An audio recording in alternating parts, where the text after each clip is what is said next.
Hello, everyone, and welcome back to the Sanderlanche podcast. I am Joe, and with me is Dak, Jaymee, and Data. Yes, and today we are talking about Mistborn, The Well of Ascension, chapters 41 and 42, wherein Elend finally brasses up and becomes a man. Yeah.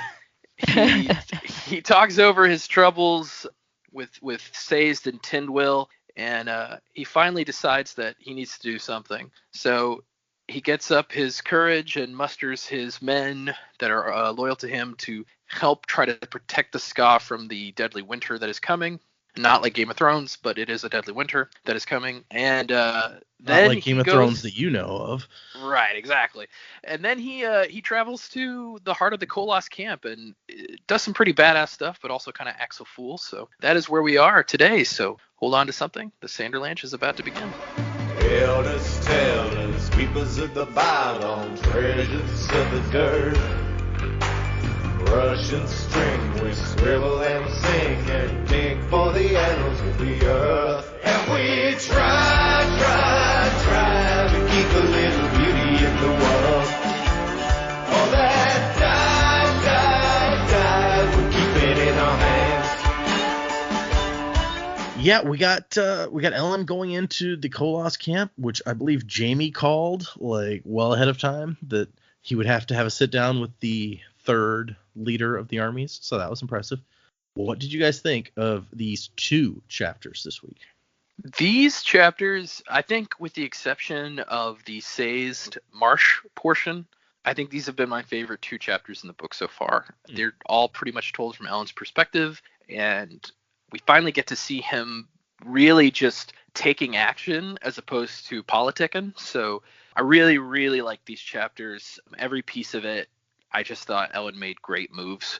And it's kind of a, as much as he's developed in this story so far, it's kind of a surprise still in these chapters to kind of see what he's doing. Also, we got a little tiny tidbit of Sazed and Tindwyl studies, which is, whetting my appetite for hopefully what's to come. So I really, really enjoyed these chapters. Interesting. Yeah, it didn't even occur to me that they really are almost entirely from Elend's perspective, probably because Vin is incapacitated at the moment. and that's it. Like, Vin is not in these chapters at all, which is that was a bit of a shock to the system. I got to the end of the chapter and was like, oh, the main character of the book was not here. But I agree. Like, it's nice to see Elend just pulling himself together and going out taking action. This really does come down to when he says he's going to do something, he does it. Like he said, oh, I'm not a king anymore, but I'm still going to do the best thing for my people.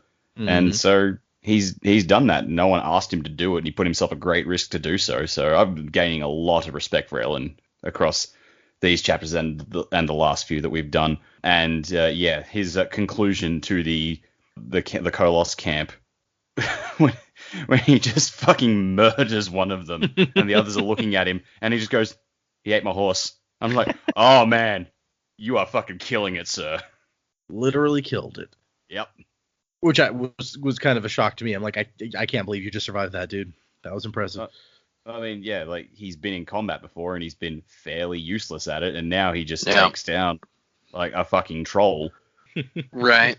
I think a little bit of luck involved there, but yes, a very awesome. Oh, absolutely. I was just glad that he just picked on the small one. I was like, at least it was the small one, because he wouldn't have survived, I think, if it was a bigger one. But yeah, good on him. I think these were really, really great Elend chapters. I was really pleased that we did get to see him with Jasties, and it didn't go as well, really, with as it did with Set or Straff. Having that interaction with them, Elend could still walk away going, okay, I think I've got them sussed. But with Jasties, he's just unhinged now. He's been through some stuff which is absolutely awful, and he might be controlling the Koloss by paying them, but yeah, he's very unpredictable, I think.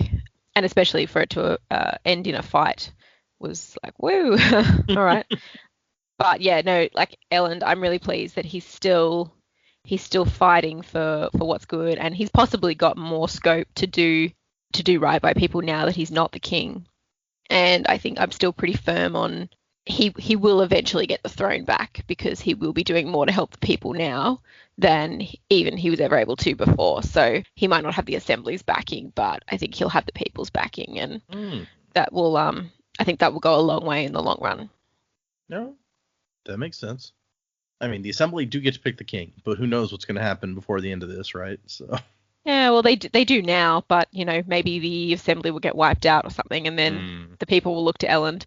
I don't think it's going to be a good time by the time they get there, but at least, Elend's still doing right. It would have been super easy for him to just go, well, you don't want me as your king anymore. Right. And it's really nice that he's actually, he's doing what he has to do, and there are plenty of people out there who are willing to help him do it. So to keep everyone warm and alive, that's far more important than titles at this point to him, which is definitely what the people need in a leader. So, yeah, really good read. Yeah. Okay, I guess let's get into these two. Very, very short epigraph at the beginning of the 41. It's just, after that, I began to see other problems. All right, informative. Yep, not really a lot to work with there. Yeah. But Sazed and Tintwill are really digging into... I almost said the logbook. The word Elend-heavy was in this paragraph, and I almost said logbook. I keep doing that. But the metal slab, the word wall, whatever we're calling it. And we get some interesting little tidbits, I felt like, here, before they kind of get really into the matter that they're debating. But had we read before the part about Rashek being his nephew? I don't remember that coming up. No, that's news. Yeah. So, he personally recruits his nephew to go along with Elend-heavy on his trip to try to lead him astray, and if all else fails, to kill him at the last moment, which we know is pretty much what happened. Turns out nepotism doomed us all. I want to be a good uncle. My nephew needs a job. He's not really doing much at the moment. My nephew is such an asshole that no one wants to hire him, so... Yeah. Yeah, it's like, my nephew's an idiot. That's why I let him in my pool, but not in my house. But that leads to the very interesting conversation, at least I think it's a super interesting conversation, that Tintwill's like, there's something wrong here. Like, Quan spends a really long time talking about how great a guy Elend-heavy is.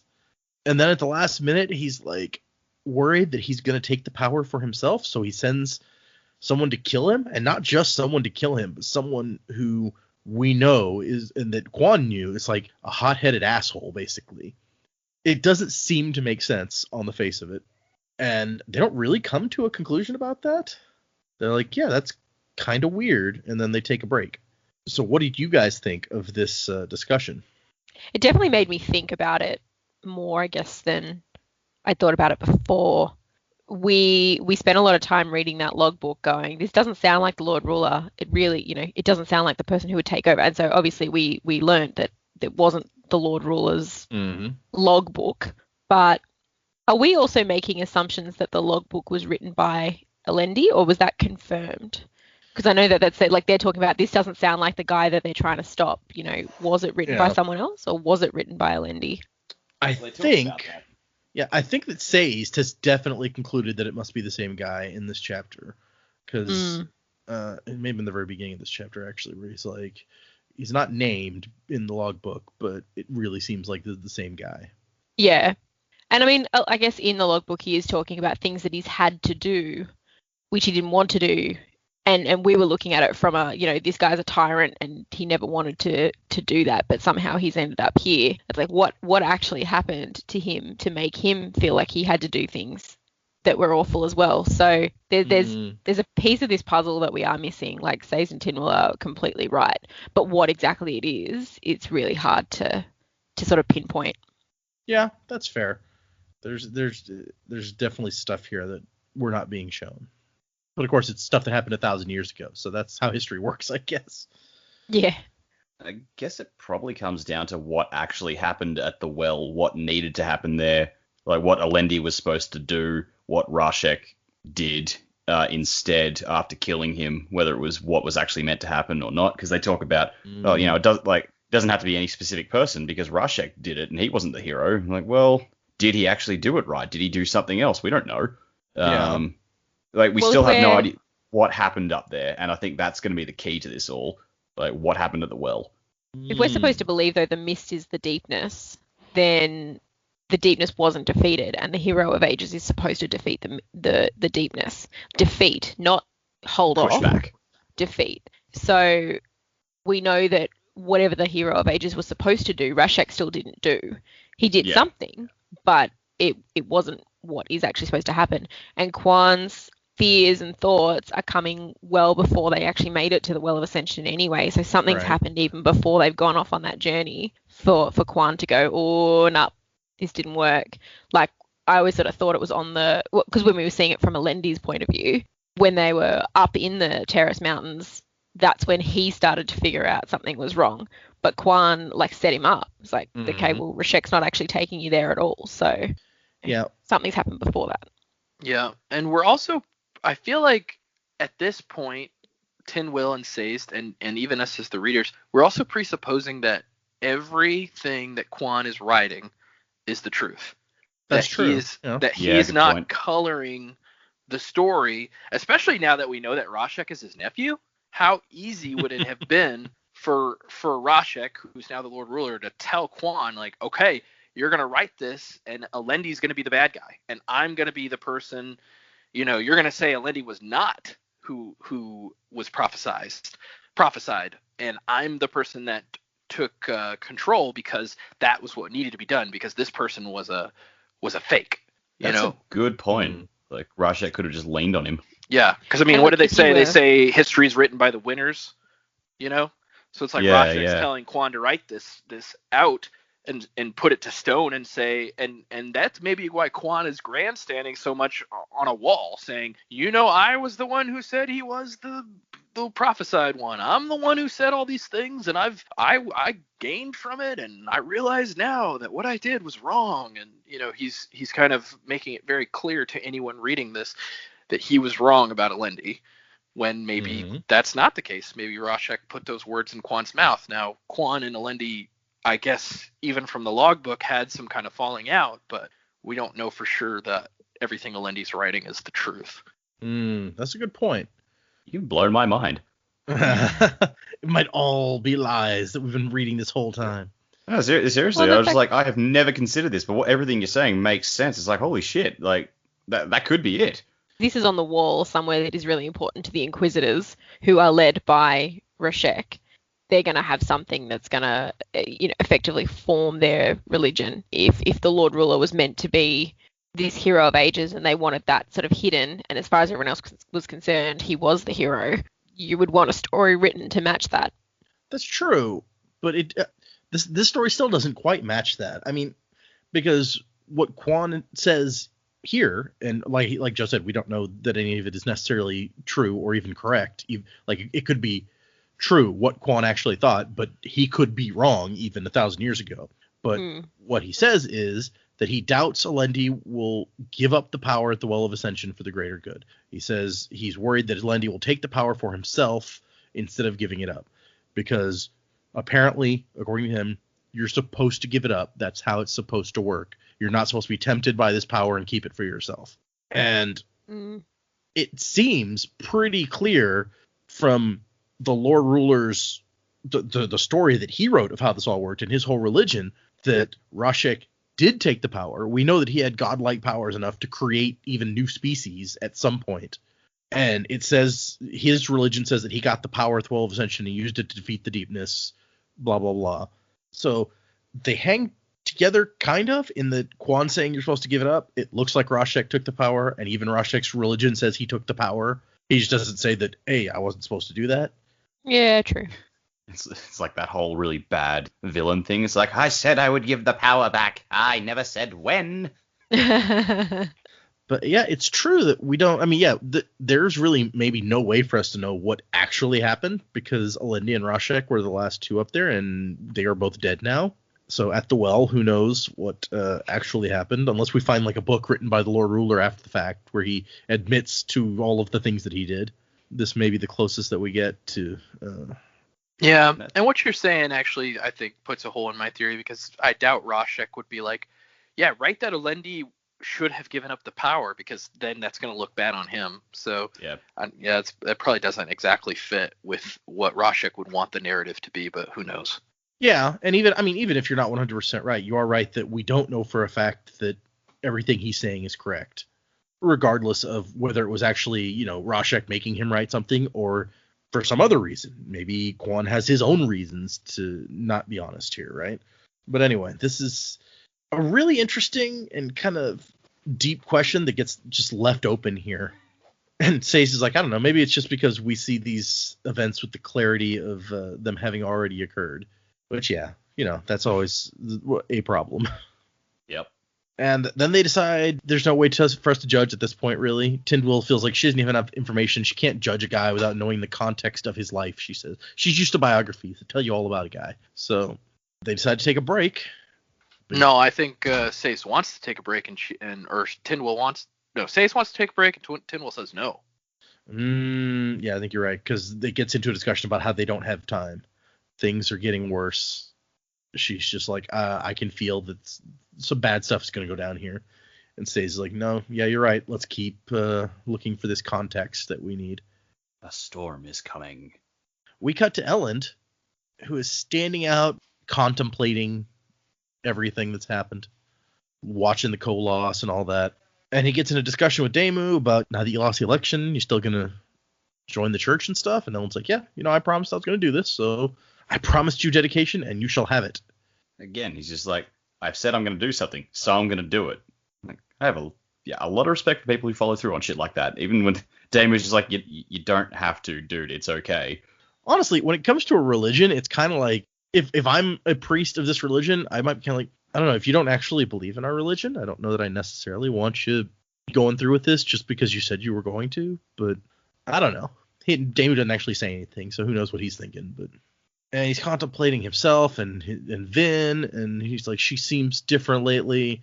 Vin's not shallow. She can't be upset because I'm not king anymore. It must be something else. And he thinks about how she exploded that guy's head, and it was like, she's like so much better than me. How can she want to hang out with me? I couldn't even hold on to my throne. I wrote the very laws that deposed me. Which, yeah, that's true. I don't see how that's necessarily like a slight on you, but okay. Once again, he does that. How could she love me? I'm like, oh my god, will you two just fucking talk to each other? It's true. Right? Yeah. It's like this could all be solved. Half of this book is about them not sure how they feel or how the other one feels, very insecure about their position in their relationship. It's like just talk it through, guys. You're both feeling exactly the same way. Well, it's very frustrating. Elend knows that Vin feels inadequate to be his girlfriend, partner, however you want to phrase it, because Tinwyl told Elend that. So True. Elend knows, or at least, he has been told, so he should recall, and I think that should be an impetus for him to, talk it out. It's like, so, hey, Tinwyl told me this. I'm feeling kind of the same way about you. What do we do?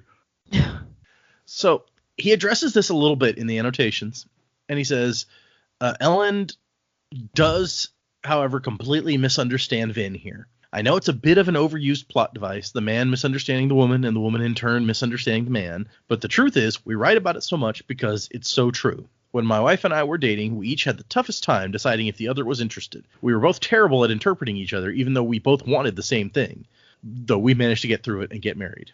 So that's what he says to address it here, which is fair, and at the same time it's frustrating. I agree that it's like, just talk to each other, guys. But it's true, I guess, if you're unsure and you're in this relationship and you're unsure of the other person, the last thing you're going to do generally is sit down and be like, okay, let's have a discussion of this relationship and how we're both feeling about it.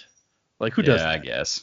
But he goes to visit the terrace people. Terrace, is it terrace men when there's a woman? It's the terrace folk. Seize and Tinwyl. He goes to see Seize and Tinwyl. That's what Elend does. There you go. I like terrace folk. That sounds cool. Yeah. And there's just one note that I want to read on this from the annotations. It says, Elend's relationship with Tinwyl cracks me up. That is all.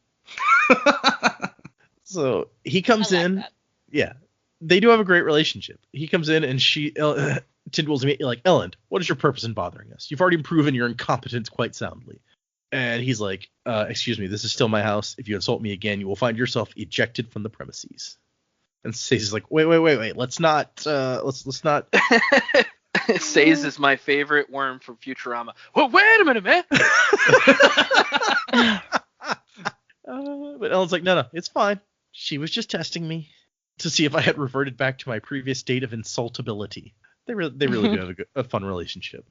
But he comes in to ask for advice about like basically what he should do now. And he explains the situation where he could have lied and kept his throne at the end. And Tyndall's like, yeah, not surprised at all. She's not upset like we predicted. She's just like, no, by now this is the kind of stupid shit I expect from you, Elend Venture. I am neither overwhelmed nor underwhelmed. I'm just whelmed. And Sazed thinks that no, he shouldn't have lied because that would have been inconsistent with like who he is. He's like, maybe, for someone else, maybe they should have lied in that situation. And I'm not saying that like, a king should never lie or something like that. But for you, this would not have been right. And Tyndall's like, really? But what if all his people die because he wasn't willing to tell one little lie? And Sazed is like, whatever, I don't want to argue. That's my opinion. I'm allowed to have an opinion. He's so non-confrontative. I don't know if it's his best quality or his worst quality. That's how you keep friends, man. You don't get confrontational. Well, I mean, that's what Tyndall is like. She's like, why don't you like stand up for yourself? Damn it. And they get into kind of a discussion about religion, and it's clear that Tyndall doesn't think a whole lot of religion, even though it says it's like his whole bag. During this section, I'm just like, wait, did we miss the part where Ham came in and now they're having a philosophical debate? But Ellen ends with being like, well, okay, what about all those great leaders you study? What would they have done in my situation? And she's like, well, they wouldn't be in your situation because they wouldn't have been that stupid. And she's like, Ellen's like, so that's it? It's all about the title then? And she was like, what do you mean? Isn't that what we're talking about? And that's enough for Ellen to remember this previous discussion they had and be like, no, it's not all about the title, to himself. And he thanks them and takes off. And they go back to studying, and that is the end of the chapter. Say still calls him His Majesty. Yep. Well, I guess I see at the part where Ellen goes back up to his room and gets his king clothes out. Minus the crown, which he gave to Penrod, but... Yeah. It's important. He's got to get his robes on. And we move into the second chapter, where the epigraph is Quan bragging about his photographic memory. He's like, I don't need metal minds to memorize a sheet of words in an instant. All right. It's not helping your word count on your wall, man. Yeah. I'm telling you, man, he's grandstanding, basically. Like, you know me. I'm the guy. I'm the one they talk about when they talk about geniuses. So I'll be the first one to admit that I was dumb. I was wrong. You may have an ulterior motive here. Well, I was wondering about that because he actually says that some of you may know of his failed memory. Who is he addressing? Who does he think is, like, he's carving this specifically for someone? Yeah, apparently. I guess who? Other terracemen? I mean, it's got to be other terracemen, right? Because he's like, look, you all heard, like, about my prophecy, and I was this, and I was that, but it wasn't meant to be. I was wrong. Yeah, so it's like he's setting stuff specifically for some people. So this opens the question of, did those people ever get this metal sheet, or did Rashek steal it and stick it in the conventicle as soon as like he got back, or like this is a good question. This raises so many questions. Or is that exactly where it was meant to go? Could be. I mean, my fabled memory. The Inquisitors are sitting around just going, dude, I never met you. Well, we know now that you told us. Thank you. Yeah, like they we just raised his father question. Presumably it's written in like Terrace, so I would assume it's probably for the Terrace people. Oh, that reminds me. Completely random thought I had the other day that I wanted to bring up at some point on the show. But there is one bit of foreshadowing from in the previous book about the big twist at the end of that book that we never actually talked about, and I wanted to touch on at some point because it was funny. So when they find this logbook, Sazed tells Vin that it's written in like the language of the Clenny people, which we know is where Elendi is from because that's Quan tells us that's where Elendi is from. So it's in the language of the Clenny people. And during this same discussion, Vin like, how many languages do you know? And he's like, oh, I know like 700 languages. And then he notes that their current language, the one that they speak in the Final Empire, is an offshoot of the Terrace language. And so that's this hint that the Lord Ruler is not this guy, because why would he take over the world and make everyone speak a language that was not his original language? Yeah, it doesn't make sense. Yeah. So yeah, that's true. Anyway, I don't know why that randomly popped into my head the other day when I was reading something, but I was like, I got to bring this up on the show at some point. So there it is. Yeah, I feel like somebody really should have figured that out sooner than. Why do we speak this language of this group of people that the Lord Ruler like despises? That doesn't make any sense. Yeah, and well, I mean, he What Say says I mean- in the chapter is like the Lord Ruler's unity movement of the 2nd or 3rd century or something made everyone speak the same language. So it's been a long time that they've been speaking this language. Probably most people don't notice at this point. Plus, does Clenium as a city or as a culture or as a language even exist anymore? Did they all get wiped out? We definitely have not heard anything about them, but I think I don't know. We know that they wore suits and stuff like the noblemen in the current Final Empire do. So there may be like an implication there that their culture somehow still exists some way, but That's Rashak being that dude. It's like, I hate these people, but goddamn, I love the way they dress. yeah, that's true. It did talk about that. I'd sort of had in my head that the Clenium, what we know as Luthadel was Clenium, because that was, if he wanted to sort of get back at the people that he hated, that seems like a pretty good way to do it. I don't know. I just had that in my head. I don't know if we read it or if I just thought about it or not, but I think we may have that talked makes about sense. that possibility before. And I almost said Yeah, that okay. just now. Like, I think there's an implication that maybe Luthadel is like Clenium, but I don't know that that's actually an implication of the book so much as something that we may have discussed as a possibility. Okay, right. But yeah, so we don't know. We don't know. I mean, there are apparently lots of cultures in the old, before the Final Empire, because like we even read one of the epigraphs not long ago that was like the 16 lands or whatever, or the 6, whatever. There were several lands and there were lots of kings and stuff. So lots of things have vanished in the 1,000 years, and probably nobody remembers except for the keepers at this point. Anyway, totally random side journey here. Let's go back to 42. 42 is a good number. And Elend is trying to figure out how to keep his people warm this winter. And basically, he wants to knock down this nobleman's neighborhood, or at least rip all the wood out of it. And they're like, well, probably they're like those old noblemen's houses are full of like ska transients at this point. And I was like, well, get them out, because noblemen's houses are mostly stone with lots of small rooms that are hard to heat because you need a separate hearth for every room.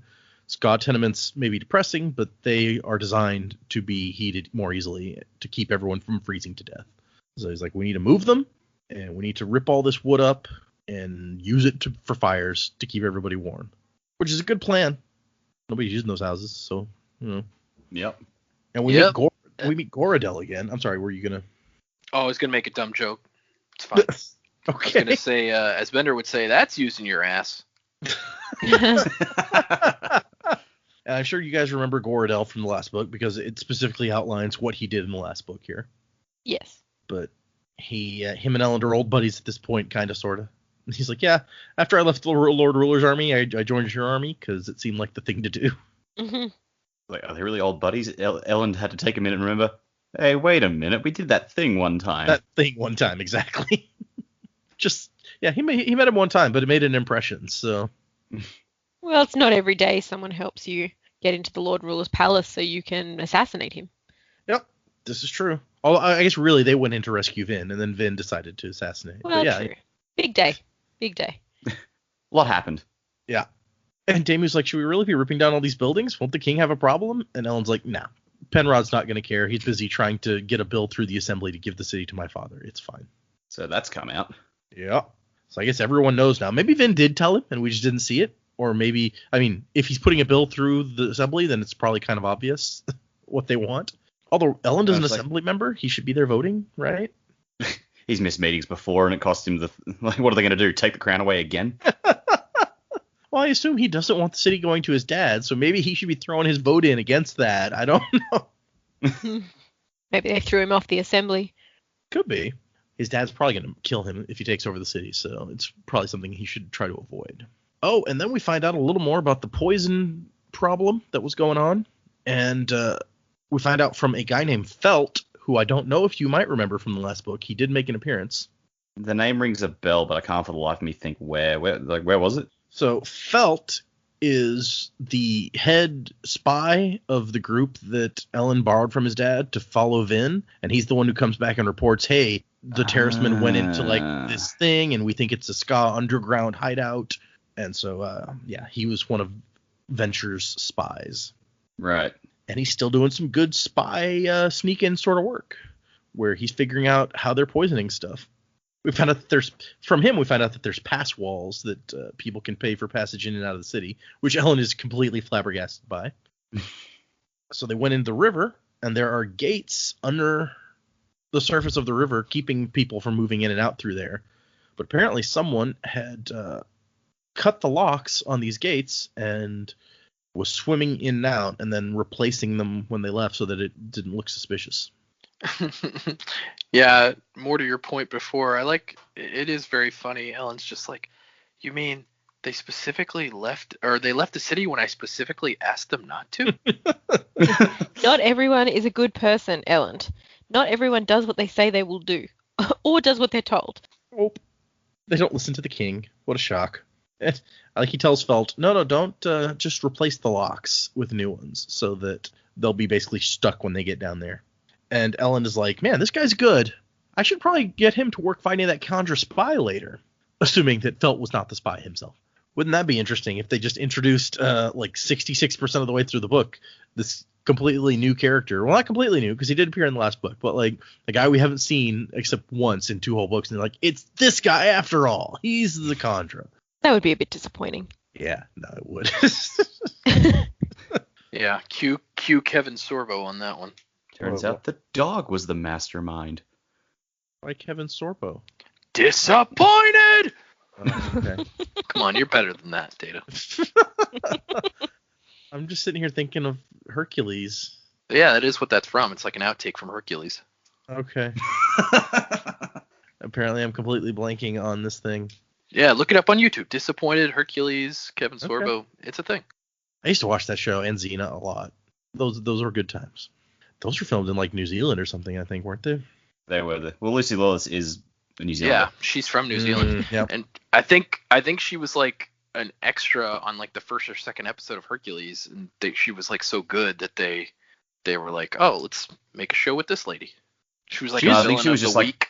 Yeah, she was like a one-off bad guy, and then like everyone responded so positively to her that they just extended her role in the show and then gave her her own show. Well, good for her. Now you got me looking at Lucy Lawless's credits. She's also in Parks and Rec, which is a great show. She was in Agents of S.H.I.E.L.D. Was she in Agents of S.H.I.E.L.D.? I didn't remember that. Yeah, she was in like the first and second season, I think. As I've said before, Lucy Lawless, if you listen to the podcast, please call me. I would love to talk to you. I remember her. She was really good in Battlestar Galactica too. I remember that because that's a good show. She's in Ash versus the Evil Dead, which I've never watched any episodes of, and I kind of kept meaning to. Anyway, sorry. Completely. Oh, look, she's in the upcoming movie Minions: The Rise of Gru as a character named Nunchuck. Okay. They're doing another one. It says it's completed. it can only be good, right? Yeah, obviously. No way it can be bad. Sorry. Back to the book. Damu says that he thinks he has a different idea of how poisonings are happening, and we meet a member of his congregation who says that he has seen an inquisitor in town. We've been talking for a long time, like, what happened to all the inquisitors? Where they be? And it's got to be Marsh, right? It's Marsh. Maybe. But why would he be hiding in town? Yeah, he's probably not hiding, especially if these people saw him. Well, I don't mean hiding. I don't mean hiding as in like in a hole. I mean, why would he be not talking to our friends that he knows? I don't know. Do you remember the chapters we read with him before? There's something fucked up with him. His brain's like. That's true. He was acting weird. You're not. Yeah. He just walked away from Say's. There's clearly something going on. No, he's gonna kick in the door to Say's room. It's like, Say's, you left me. And Say said, no, you left me. And Marshall's like, I went to find breakfast, dude. I went to the bathroom. It took a while. Jeez. I don't have you super know how hard to squat on a toilet with all these spikes in me? Yeah. You try finding a nice place to take a crap when all you can see is metal lines. Anyway. We don't get any information. information. For a toilet. I fell off a cliff. That'd be a bad toilet search if you fell off a cliff. we don't get any information except that this guy says he saw an inquisitor, and everyone's like, okay, so maybe that's a thing. We got more pressing issues. And then Ham saunters in. I just like it says Ham saunter in. He saw Ham saunter in, and I'm like, what a weird verb to use there, but okay. I like that word. It's a good word. Yeah, I know, but it's just like I now have this impression of Ham like doing this walk. Yeah. Where he's like his arms are going a little like back and forth a little too much, you know. He's just like, hey guys, You're picturing it's me, Bender, aren't you? Ham. He's like, what? Yeah, I guess. He's like I was whistling at the gonna same say, time. Why can we hear "Staying Alive" by the Bee Gees playing? You can tell me the way I use my one. Oh man, Ham's a woman's man. You know that's got to be true, right? We've never met his wife yet, so. I was about to say he's married, so hopefully he's not a ladies' man. Yeah, more so than Breeze. He got a girl. Of course, Yeah. I guess Breeze kind of did too, but I guess the point not of through any this, fault of his own. the point of this podcast is I'm down with monogamy. And incest. Those are Joe's No. favorite things. No. I mean, I guess if the incest is monogamous, maybe we could talk about it, but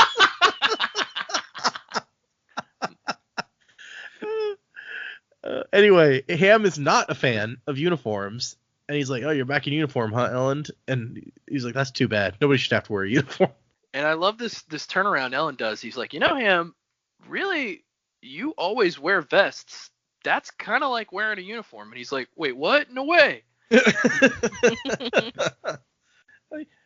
Ham's really what he does. He goes, "That's an interesting way of looking at it." Like Ham is perfectly fine considering these things. But also, it's just like that's shaken his world more than anything else that has happened in these books. It's like, wait, am I? Oh my god, am I part of the crowd? And this is where Elend makes a connection because they start talking about what if Set's army attacks? What is Set even going to do if like Straff attacks? Because he's inside the city with us at this point. And Elend's like, wait a second. That's why he's here.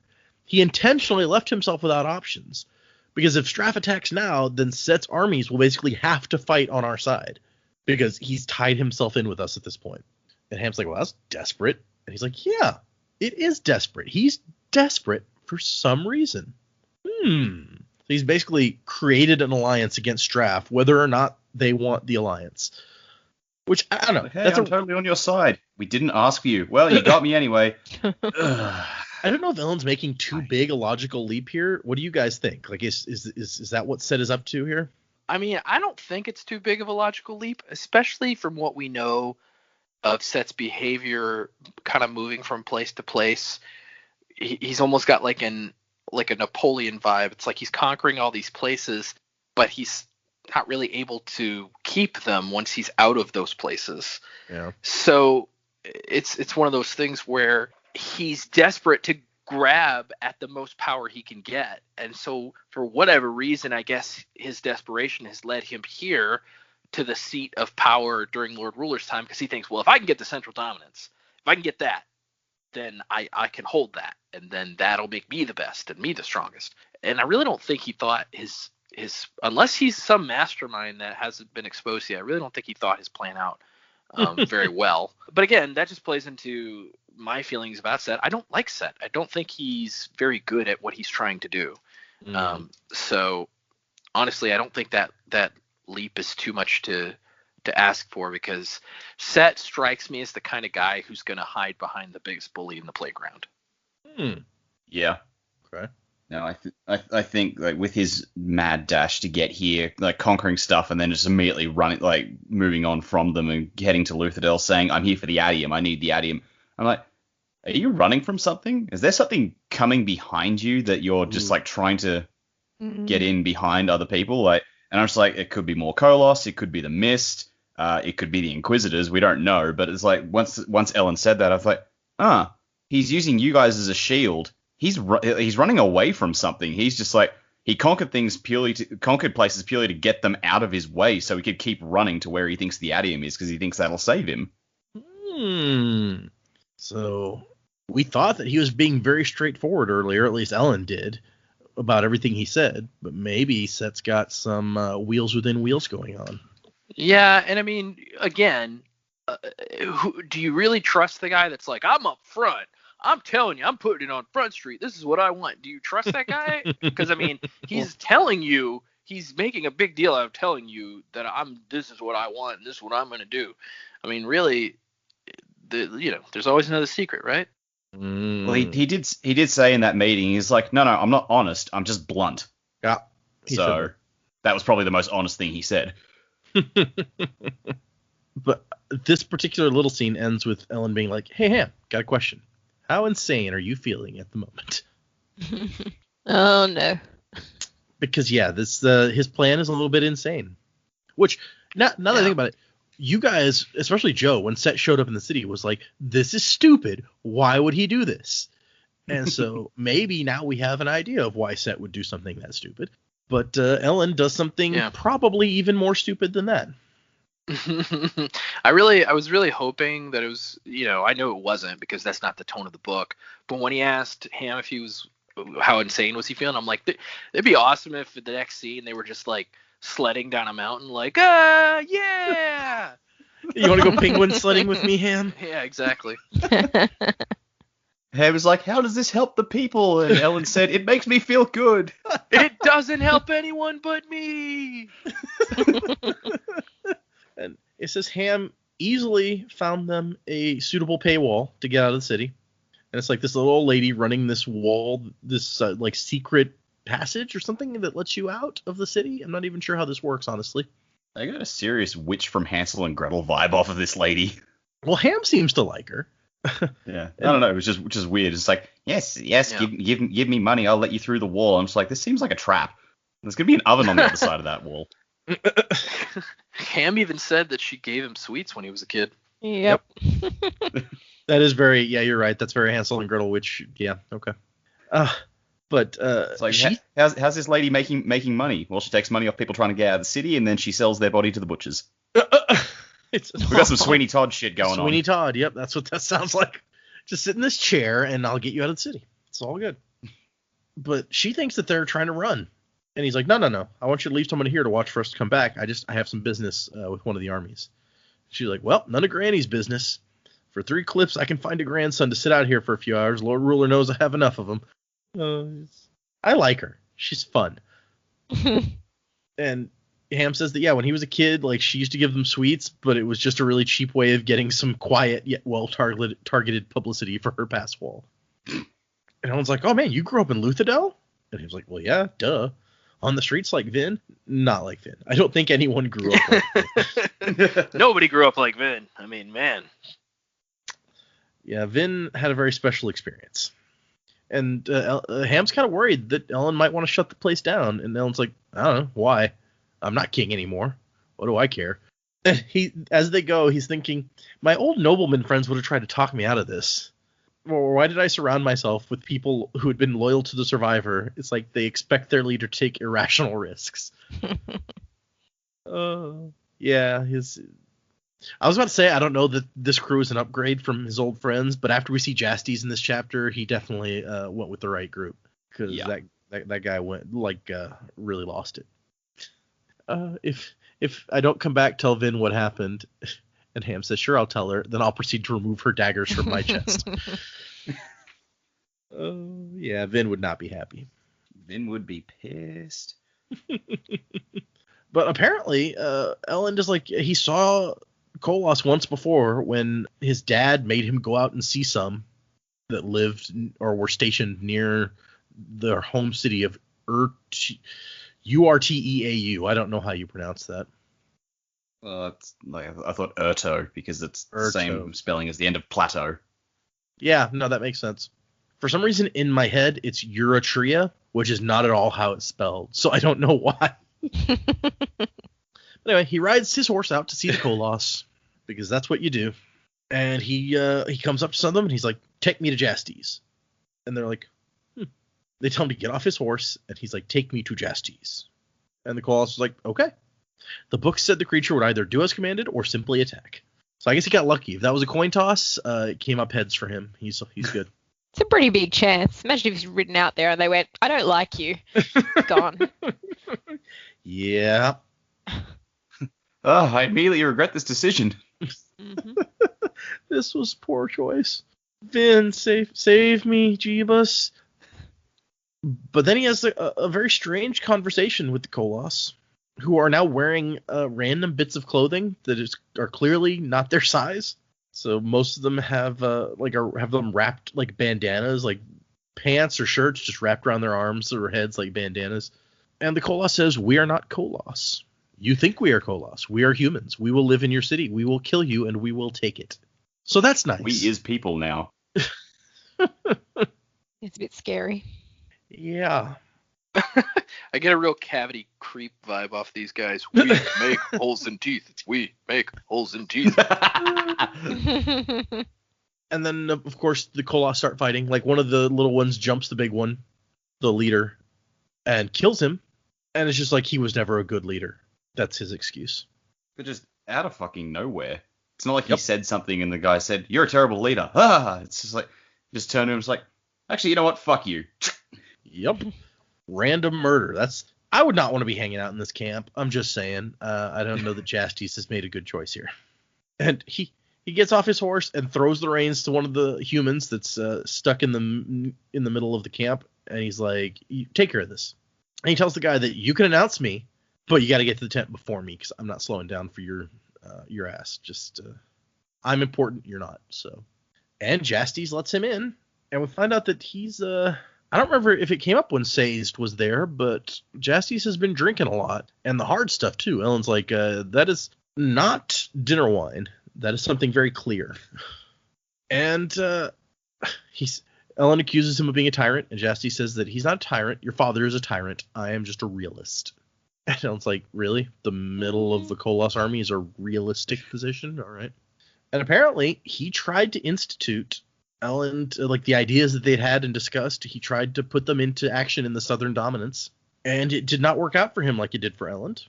Probably because Elend has a Mistborn, and Jastis probably did not. But Jastis just doesn't make king-making speeches like Elend did.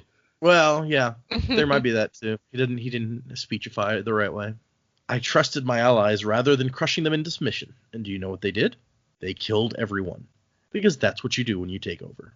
You kill your rivals and their families, even the young girls, even the babies. And then you leave their bodies as a warning. That's good politics. That's how you stay in power. Okay. So that's the guy that you want taking charge of your city with his army of koloss, right? Yes, it makes for a staple king. Poor guy. And then Jastis is like, haha, I will take you prisoner. Send to the city and tell them we want to negotiate. And Elend's like, dude, I'm not king. Do you think I would let you capture me if I was the king? And Jastis like, that fancy suit and haircut didn't save you, huh? And Elend is trying to convince him, this is bad. You need to leave. These koloss are going to destroy everything. Just like they did that city that you came through, that you're like, oh, that was an accident, that the koloss destroyed that city. What happened, Jastis? Did they decide they needed a king? They decide that's the way humans did it, so they should too? What's in those pouches? Tell me! Getting very Batman, sorry. So I guess we don't necessarily, I mean, all we get at the end of this chapter is when Elend gets his hand on the pouches, he says, he's paying them. So what do you guys think? Is it full of money? I thought it might be full of adium, but then I thought, where would he get that much adium? So I guess it has to be money. Okay. Yeah, I was saying, it's like, is it adium, and that's why he's desperate to get his hands on it? But again, who knows? Is he desperate to get his hands on it, or just desperate to make sure that Straff doesn't? Yeah, point. That's fair. Because I think that's what he says, is I can't let Straff get that adium. What does he know? What does he know that we don't know? Right. And also, what sort of monetary value would the koloss see in, a pouch full of coins? Yeah, I mean, maybe they like to eat them, but I don't know. We don't have any idea what they value. Well, and that's what I was going to say. I mean, they kind of point to it a couple of times in this chapter. It's like these particular koloss want to be human. Yep. They're saying we're not koloss, we're human. We're going to take your city. They've started dressing like humans, and they want to take the city and live in it as humans. And so maybe Jastis has basically taught them to be human. You also have to value gold. And it's like, this is what you trade with if you're a human. You use gold, use copper, use whatever. And so he's basically saying, if you want to be human, you got to have coins. Whoever has the most coins is the best human. Makes sense. Makes sense. I think it will be revealed in this exactly what was in the pouches in the next set of chapters that we read. So it's not really a huge cliffhanger, but there's something else that you guys had touched on. Spoiler, man. In a previous episode that is relevant to this discussion. So I'll leave that there. So Elend pulls out a knife that Vin had given him, an obsidian knife, and grabs Jastes and rams the knife into his shoulder. And he's like, if killing you would do anything useful, I would do it, but I don't know how to control these things. So listen. This is the point where Ellen ran out of fucks to give. Yep. As a friend, I'll give you a bit of counsel. Think about that wound in your arm for a little while. I was your best friend and I nearly killed you. What the hell are you doing sitting in the middle of an entire army of deranged koloss? Yeah, that's and then Ellen's like, I'm leaving. Bye. And goes out and crosses the kind of unofficial line from the human camp into the koloss camp, and the humans will not follow him. So that is how stable this relationship is. Yeah, that's a good sign. Yep. And I think he also makes mention early in the chapter that said there were more guards before, so Yep. we can just imagine what might have happened to those other men. Oh, they did. Oh, yeah. Or ran away. I wouldn't want to be one of Jastes' guards here. Like, quite honestly, I'm not risking my life for a crazy drunk king guy in this army of koloss. Yeah. But Elend is kind of pissed off because he found nothing productive in this trip. He's like, if only I could have found out what was in those pouches. And that's where he gets the idea. And he thinks, before he does it, this is stupid. And yet that does not stop him. And I think it said that, like, yeah, the koloss, the small ones are like 5 feet. So it's not like it's huge. 5 feet is shorter than probably any of us here on this call. So it's not like they're giant, but they're really strong still and scary. And there's a whole army of them, which makes attacking one of them in the middle of a group of them just insanity. And yet it works out for him. The koloss is momentarily distracted because he thinks another koloss is attacking him instead of Elend, and it takes him a minute to figure it out. And he manages to take him down. Partially because the koloss apparently use these giant swords that I imagine are difficult to kind of like swing quickly and close to you. But he manages to get his knife into the koloss's eye and wins the fight. And that's when he gets up and turns to the rest of them and he's like, he ate my horse. And the group of koloss nod. Well, they seem to accept his bro. justification. Yep. So it's like, okay, look, that you had a valid reason for that. We'll accept that. And We we're didn't mention- human, so that makes sense. Right. Yeah. We didn't mention that when he came back out, his horse was gone. But, yeah. Somebody probably ate it. It's fine. Maybe it was that guy. For all we know, that guy did eat his horse. So he was 100% justified. And he takes the bag off of him. Not the sword, because it's so big that he doesn't even think he could really carry it. And he looks inside, and that's when he comes up. He's like, yep, shouldn't be surprised. Jastes is controlling his army the old-fashioned way. He's paying them. Just End of occurred to me, actually, how the koloss just accept what he does. They're probably all really happy because they're just like, we are humans. The human has done what we do. We really are humans because the human did it too. We were right all along. This is how humans behave. We're doing so well, guys. They're going to go back and tell all their friends. Humans value their horses. We must get some of these. These things, I guess they're sort of small, but we don't know how heavy they are because I'm just imagining one of the bigger ones trying to sit on a horse and the horse is just like, oh god, no. Yeah, I think the biggest ones get to like 10 or 12 feet, I think it said. So that might be a little big for the horse. But the little 5-foot one, he could probably do it. Yeah. So that is the end of these 2 chapters. The second one especially was a very long, kind of meaty chapter, which is why we only did 2 this time. But any final thoughts on these 2? I hope this pattern that we've seen in these chapters where things are picking up, Ellen's kicking into action. I hope we're beginning the descent into somewhat into the Sanderlanche so that we can get going. I'm excited. Yeah, we are definitely getting into that realm. I think by the end of next week's set of chapters that we will, if not have actually started into Sanderlanche, I think we will be approaching it pretty nearly. What percentage are we on now? That is a good question. We are at about 68%. Okay. In the final third. Yep. Okay, I guess let us get into predicaments. I will nominate Jaymee to go first, since no one wants to go. That's good. I was just about to go. I'll go. Okay. So we're all thinking along the same lines. So I'd sort of had a thought about the koloss that no one was really sure how they'd come into existence. Like no one was really sure how they breed. And I had this thought of like, if the Lord Ruler created these things like we were sort of thinking about, I think it was last week or the week before, what if they were people originally. And so, or you can create them Ooh. out of people as well. So it's not necessarily that they're breeding, but maybe they're taking, like, it's like they're an infection or something and they take over and just become this monster. And they're like, they've raided the village, but now they're like, oh yeah, well, there's clothes. We wear clothes because we are people. And for them, that money's already a value. You know, maybe that's something. I could be way off the mark there too, but I was like, that's a bit terrifying. That would explain why they've got so many numbers. And yeah, Inquisitors are made out of people, so maybe I that know. fits. I mean, we know that Conjure are not, Yeah, but Inquisitors are, so maybe. yeah. Hmm. So possibly maybe another experiment gone wrong. That was my first thought. Okay. Your thoughts as well about the whatever they're paying them with. Going back to the discussion that we had about the counterfeit coins as well. I think at one point we threw out that they were maybe made of adium, but I don't know whether that's true or not. But if the koloss are being paid perhaps in these counterfeit coins or slightly different coins, and they're making their way to Luthadel as well, so they're obviously trading or something with them. They are buying things or doing something with them. I don't know. That's maybe a bit far-fetched too, but that was another thought. And I already said I think in the very first part of the episode, just that Elend will get his crown back. I still think that will definitely happen for him at some point. Okay. Are we thinking Yeah. like this book some point, or maybe like into the next one? Look, probably not this book.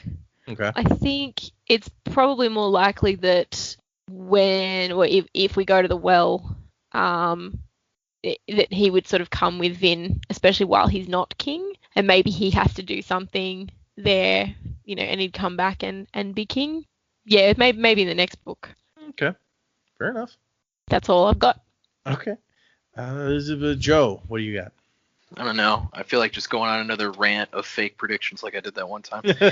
I'm not sure. At this point, there's so many directions that we could go in. Yep. So I think what I'm going to say is, I hope these next chapters, like for the immediate future, they focus more on Vin getting involved with what Sazed and Tinwell are doing, or even kind of reconnecting with Elend, because I feel like that has to come to a head soon. I don't feel like this weird Zane Elend triangle can go on into like another book, or if it does, I'm just going to be like, really, we're still doing this? So I would hope that soon that portion of it at least is going to be over. Yeah, it's interesting because now that we've gotten into the back third of this book, it's like this is where we hit that point where we're talking now about, is whatever this story is it going to wrap up in the remaining third, or is it going to carry over into the next one? Yeah, because I mean, we could potentially say, hey, that first book, it almost stood alone. I still see some kind of issues with it standing alone by itself. But you could almost say that stood alone. But if he's made a second book, my assumption is he was already planning the third and possibly had a lot of it written. So it's very possible that this book could have a satisfying ending, yet there's a lot of room for more story that is going to be told in the next one. So Okay, fair enough. Dak. Yeah, like I'm also a bit confused about where things are going at this point. Not in a bad way, but I'm just like, there's a lot going on now that we've opened up these. Elend's doing restorations around town. The whole angle that Tinwell and Says are discussing of, what's the real deal behind Quan, Elendi, and Rashek? Like, what have we not figured out there?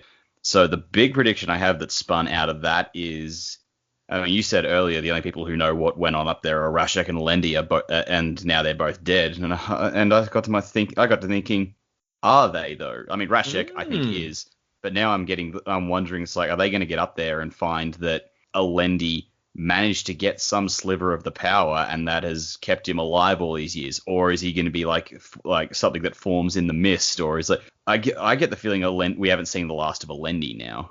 Okay. I think, for whatever reason, maybe he's trapped in the well and it's sustained him, or he's going to be a mist ghost or something. But when they finally get to the well, they're going to find him, and he can just Obi-Wan for Vin for a bit. I don't know. Like maybe that's really far-fetched, but I'm just like, the more I think about it, I'm just like, how can we possibly get the answers when the people who were there are dead? And I was thinking, well, like I said, we still don't know what happened at the well, so I don't know. So we don't know what happened to Elend-heavy, what happened to his body, what his final fate was, if it's even come yet. Yeah, I mean, Rashek definitely seemed dead at the end of the last book, but we're right. We don't know anything about Elend-heavy. For all we know, they could get up to the Well of Ascension, to the cave or whatever's up there, and there's like an Elend-heavy ice cube standing right next to it, like Aang frozen in an iceberg. And they're like, I was going to go for Han Solo out. into Carbonite, but yeah. There you go. See. Yeah, I don't think he has the Avatar state to get out of that, though. Yeah, well, I mean, if he got some of the power from the well, that could be Avatar state. I guess. Even that has its limits. Yeah, so I think, that's what I think is going to happen. Any other predictions I have is, like, I agree with Joe. I think the Inquisitor is Marsh. Okay. And he didn't find what he was after in the conventicle. But he's found some clue somewhere, and it's led him back to Luthadel, and then I think he's going to, like, come to the guys, and it's like, I need your help with something. And, yeah, they'll have to go, like, look, you keep, like, they'll say, well, you came to Sazed and just, like, fucking ditched him, and now you want our help again. You need to start giving back and tell us what you're actually doing and what you're looking for. Right. Because that's a two-way street. You can't just keep asking for this shit without giving back. The only other prediction I had is, like, Elend will become king again, but not of Luthadel. He will become king of the Koloss. Oh, now that he knows how to pay them, he'll up the ante and pay them more. No, not about paying them. He speaks their language of kill them. They've seen that, and they respect that, and they'll just go, this guy understands us. We will make him our king. Would Elend maintain that, though? Well, that's it. He might not want to, but he'll just have this army of Koloss following him around, just going, king, king. And he's like, will you fuck off already? Ben would probably be happy to kill a few every once in a while if it helped. Yeah. He's, instead of the white coat, he'll have, like, tribal gear on. Like, he'll start wearing, like, skulls and shit, He'll sit on a throne of, like, bodies and be like, yes, do my bidding, Koloss. I get the feeling it's like, I don't want to be your king. And everyone's like, dude, you can control them better than Jastes could. Can you please do this so we don't all fucking die? And he's like, but I don't want to do this. Like, just do it or we die. And he just sighs heavy. He's like, okay. King of the Koloss. That would be a thing. I don't know if it would be a good thing or a bad thing. It would be a thing. Okay. Yeah, King of the Koloss. That sounds like a great heavy metal song. I don't know. Maybe they'll just we'll just exploit this. Just get your entire, your Koloss people to follow you, run off a cliff. Vin will catch you, and they will all fall to their deaths. Problem solved. It reminds me of what's that movie? With Dustin Hoffman and Will Ferrell when they have the discussion about him being king. So Tootsie. Like, are you king of anything? He's like what? I don't know. King of the lanes, the local bowling alley, king of the trolls. And he's like, king of the trolls? Yeah, a clandestine land found underneath the floorboards. Is it Stranger Than Fiction? Yeah, that's what it is. I like that movie. I always got told to watch that, and I always really wanted to, but I never have. I recommend it. Yeah, it's fun. It's okay. I don't really like Maggie Gyllenhaal as the main woman lead, but my wife really hates Will Ferrell generally, but she liked that one. Anywho, moving on. We have one email this week, but it's just a quick email from Jason because we had talked about doing some sort of discussion thing, and I suggested like a Facebook group where people could discuss stuff, spoilery type stuff. And Jason says, wait, who's Jason? It's this new person who's emailing us. We've never heard from him. Okay. All right, got it. I think that some sort of fan spoiler chat would be good, but I think Discord would be a better option, and then you could have channels for non-spoiler talk and other things. So that's not a bad idea. I don't really use Discord a lot, but I kind of like that idea, so I'm going to look into that. Thank you, Jason, for your first ever email. We appreciate it. Oh, and on the topic of that, I just want to remind everyone that we are filming these episodes in particular way before they come out. The last two, this one and the next one, will all be done before even the first one comes out. So please do send us emails, thesanderlanche@gmail.com, or hit us on Twitter @thesanderlanche, or Instagram, which I think I forgot to make an Instagram post this week. That's my bad. Now that I'm talking about it, or Facebook. We are all sorts of places. But yeah, if you send something, it will be a while before you hear it because this is the third episode that we've recorded of this set of 4. So don't stop emailing. You know us. We'll talk about your email if it's something. Joe will make fun of you. Yeah, I'll make fun of you. I'll be there making fun of you. You'll be there making fun of me. It's what we do. But yeah, please do keep emailing us. It'll just be like, December before your emails actually get read on the air, possibly. So yeah, actually, it won't be as long after you hear this one, probably. That's true. Anyway, and for next time, we are reading chapters 43, 44, and 45. We are back to 3 chapters for the next one. And we are in the home stretch here. We have 1, 2, 3, 4, 5, 6 more episodes to go in this book. So wow. We're getting towards the end. It's a very exciting time to be alive, or a listener. Well, I mean, he did say we're filming these episodes. I'm just like, we're not filming a thing. Wait, you're not filming? Yeah. You don't have your webcam on? This is a disaster. I think Data just really wants to be on TV. I don't know that I do. No, I'd have to comb my hair and stuff. Who wants to do that? Yeah, during COVID. I mean, come on. I was on TV, in high school a few times, and I had enough of it. It's fine. Yeah, been there. Anyway, so thank you everybody for listening. Like I said, 3 chapters for next time. Read along with us. I know I kept saying that as we've done the show, and I'm like, I really kind of doubt anyone is reading along with us. But then Angela was like, hey, I'm reading along with you, so I couldn't listen to the episodes until I had time to read. I was like, oh, that's cool. Someone's reading along and listening to discussions with us. I hope more people are doing that. That's super fun. Yeah, that's awesome. And we don't always plug our own show on here, but I will say, if you have a friend that you want to get into, Mistborn, like my brother wanted me to get into it, and that's why we're doing the podcast. Tell him to check us out. It can't hurt. Yeah. Yep. Tell your friends, tell your neighbor, tell their dog. It'll be great. I told the Just kids because know. a dog talks in the story doesn't mean real dogs do that. Yeah, that's true. The kids know that I record generally once a week for this podcast. And so at one point they're like, what's your podcast called?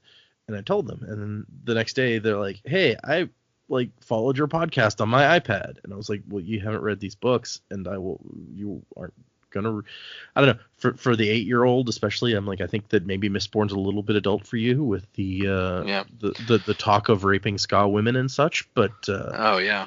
I mean, hey man, I read Jurassic Park when I was 9, and that has raptors ripping out people's intestines. So that's true. Well, and then a few days later, they came home from school and they're like, hey, we told our friends, and now they're following your podcast. So any children who are listening who know those. Oh God, do I need to clean up my language, because I'm very bad at that? Well, you're in Australia. That's fine. It's expected. What does that mean? No, are you kidding?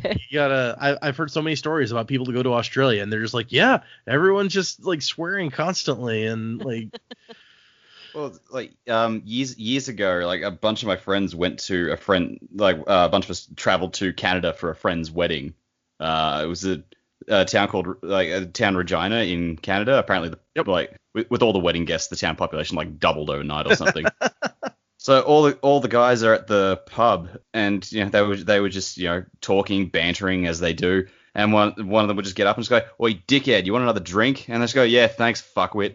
And that was just typical banter between mid-20s Australian men.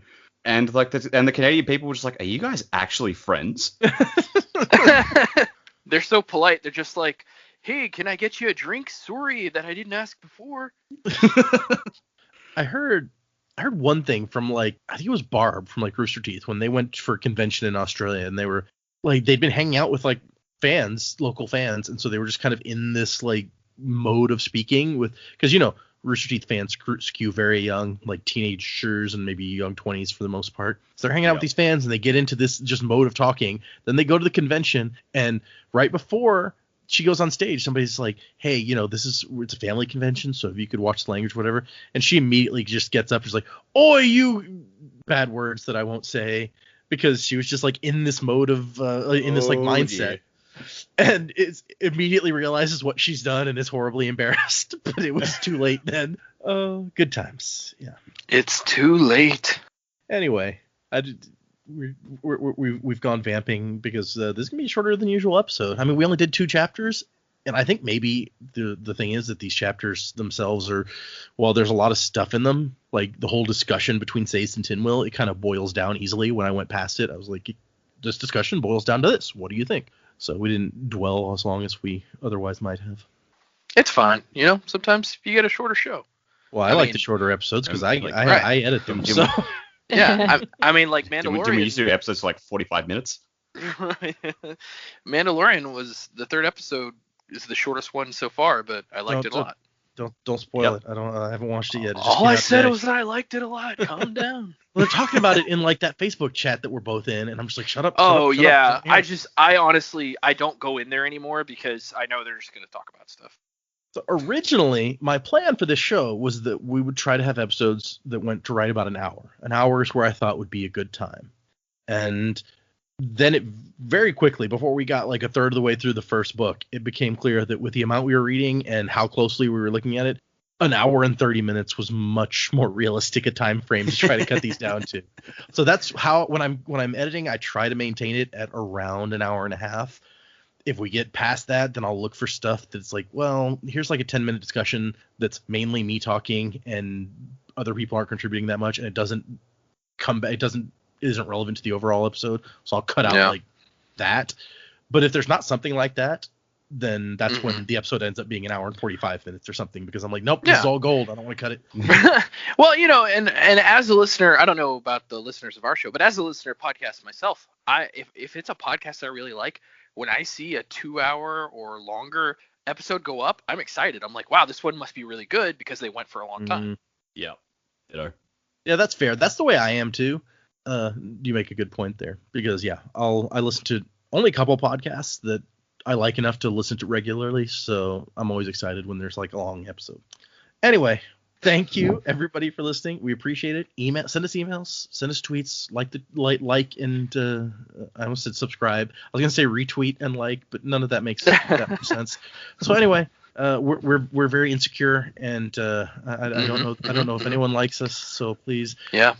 We get likes on the Podbean site, a couple every episode, which is nice. Somebody's liking it enough for that. Anyway, we will see you next week for music by Miracle of Sound. Music by Miracle of Sound. Sorry, I ran over you there. Yeah. Wuzzing to the time of next, everyone. And we try to keep a little beauty in the world. All that died, we keep it in our hands.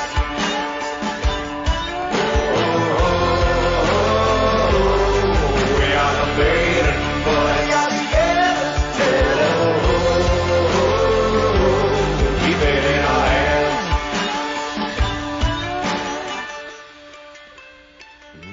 We tell it to the page. We never let it fade.